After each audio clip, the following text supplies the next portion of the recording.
Hi friend, today I'm going to share with you 5 simple ways you can improve your life right now.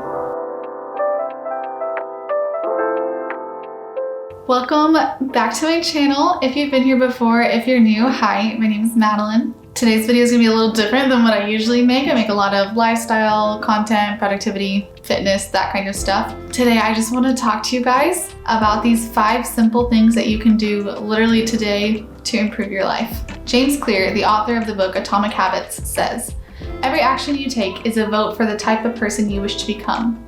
No single instance will transform your beliefs, but as the votes build up, so does the evidence of your new identity." The 5 ideas that we're going to talk about today will not give your life a complete 180, but they will each be another vote towards the person you want to become. It's all about the small incremental changes that compound over time. The first way you can improve your life right now is to disable the notifications on your phone, especially the social media ones. Without consciously realizing it, many of us have given away our attention to these apps that can ping us and notify us and poke and prod anytime they want to. These notifications interrupt your thoughts, your conversations, your habits, ultimately your life. Is it really so important to know that someone liked your photo the second that they liked it or commented? The truth is, these notifications will still be there when you go to check them. Disabling the notifications gives you the power to choose when and where you want to check that. It's all about being proactive and not reactive. Instead of jumping onto an app because you got a notification, you can consciously choose when you want to engage with that social media. I think we all struggle with overconsumption of media, and setting this barrier between you and just that constant stream of entertainment and engagement can help you break into a new way of thinking about social media. You get to choose how much time you're going to spend on social media and when you will spend that time. I've been off of social media other than YouTube for a few years now, but before I made that step, the first thing I did was turn off my notifications, and I was surprised by how relieving it was to be able to look at my phone and not just have this constant influx of things. I don't mean that in a way of oh, it's so many notifications, so many people liking my posts. These apps are designed to grab your attention and keep it as long as they can. So take that power back. Another thing you can do in this moment to improve your life is to unfollow or unsubscribe from 5 accounts that are negatively impacting you. What we fill our minds with affects us more than we realize. They don't have to be trying to impact you negatively. If you ever notice yourself feeling drained, angry, or just down on yourself after consuming content from a creator, that's a sign that maybe you should take a break from what they're putting out there. The content doesn't have to be inherently harmful. If it's having some kind of negative effect on you, it is worth it to take a break from it. Even with the purest intentions, the highlight reel of social media can stir up jealousy, discontentment, and just this feeling that we're not enough and everyone else is doing better than we are. It is more important to be centered and content in your own life than to follow certain people. Next time that you're scrolling through a timeline or YouTube or whatever social media, check in with yourself and see how you're feeling. If you notice that a post from someone else causes you to feel bad about yourself, it's not worth it. Unfollow, unsubscribe.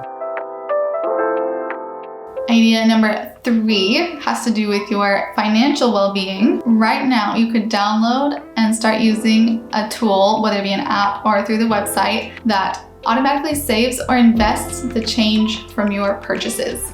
There are different options out there, but 2 really good ones are Acorn and Chime. With a Chime account, you can set it up to take whatever is left over from any purchase. So if it was $4.53, then you have 47 cents left over, and it'll save that for you. Acorn actually takes the money and invests it. That one does have a $3 a month fee, but look through those, decide what's right for you. I will link them in the description below. The main thing is that this is building up a habit, and it's a habit that doesn't have a lot of friction. Once you get that set up and it's happening automatically, you don't really have to think about it, and that's what makes something a habit, is when it becomes an automatic reflex. If you're new to saving or investing, or even if you've been doing it for a while, this is another way that you can do something good for yourself without even feeling like you're making much of a sacrifice at all. When we're creating new habits, the most important aspect of that habit is if we will stick to it. So something like this is a great way to start better financial habits.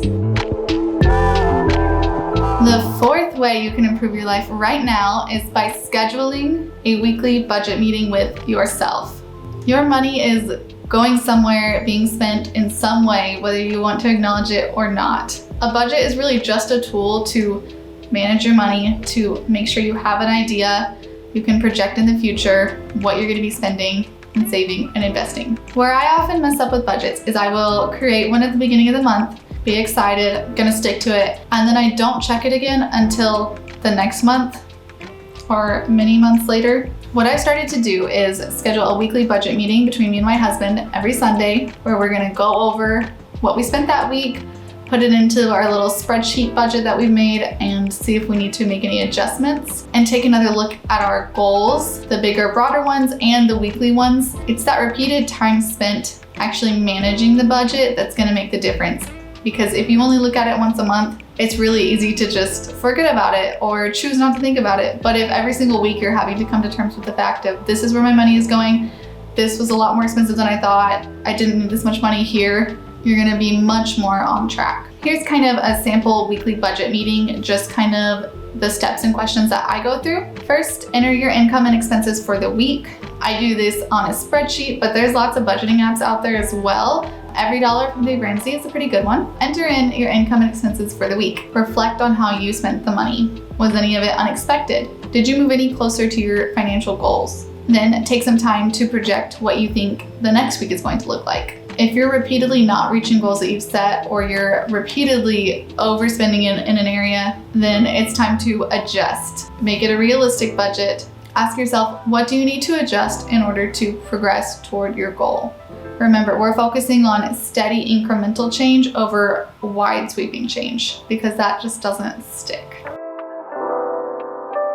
And the fifth thing you can do right now to improve your life is start using the bedtime settings on your iPhone. I don't actually know if Androids have this, so sorry. This is something I've started using recently, and it has been such a great addition to my day. I might be late to the party. Everybody else might already be using this, but I wasn't using it until a week ago, and I'm like, this is amazing. Instead of just setting an alarm for what time you want to wake up the next morning, it has you put in your sleep goal. So first of all, it's starting at a much more well-rounded place because you're thinking about how much sleep am I gonna get instead of just what time do I need to wake up. So you put in your sleep goal. It will automatically activate Do Not Disturb 45 minutes before your bedtime.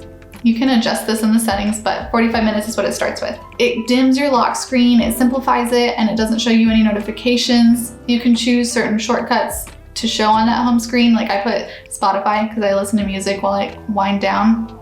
And this might seem like a small, silly change, but for me, having that cue, like that external reminder that it's time to start getting ready for bed, has actually helped me to stop using my screen right before bed. Before this, my bedtime habits were really not great. I get up super early and I would still spend a long time just watching YouTube videos right before bed, which made it really hard to go to sleep.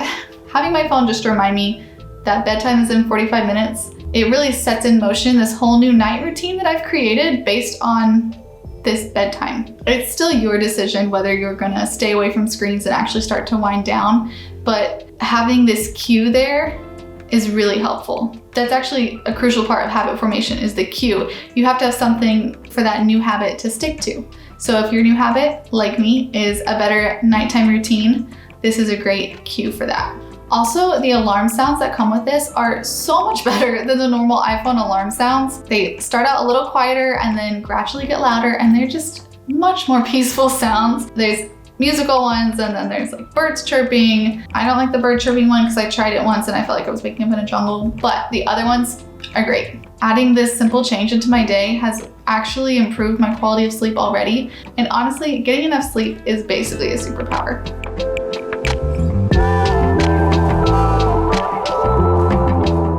There you have it, 5 simple ways you can improve your life right now. I hope at least one of these inspired or motivated you to make some kind of change. Let me know what you thought about this video, what you thought about these tips, if you have any other ones of your own. And let me know if you like videos like this. I love talking about personal development, mindfulness, intentional living, all of that. Let me know if you like this video. Thank you so much for watching. I'll see you next time.